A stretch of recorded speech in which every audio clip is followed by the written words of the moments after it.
Margaret's office. It's Jerry. Who is this? I want to stay in New York for a while. What about your semester? I don't want to analyze other people's work anymore, Carl. I want to write. How about a literary agency? Great. But do you type on a typewriter?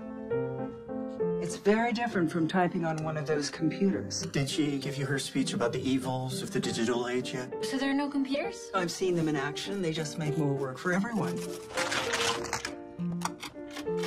You published poetry. Yes. Leave that out. Writers make the worst assistants. Get to work.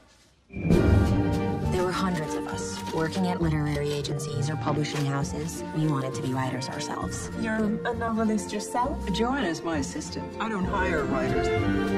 Guess who my boss represents? I'm Rice. The Pope, Thomas Pynchon. J.D. Salinger. No way. Salinger?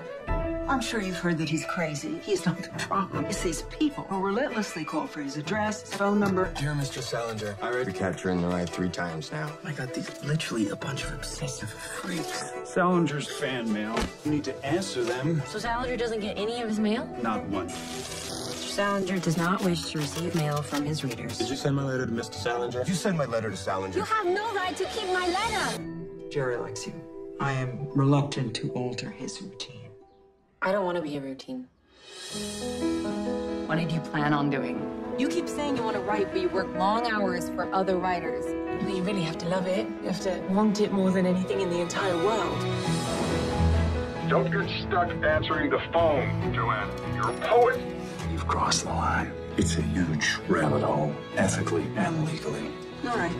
You've had your fun.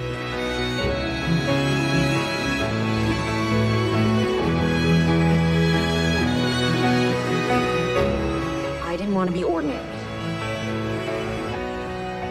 I wanted to be extraordinary.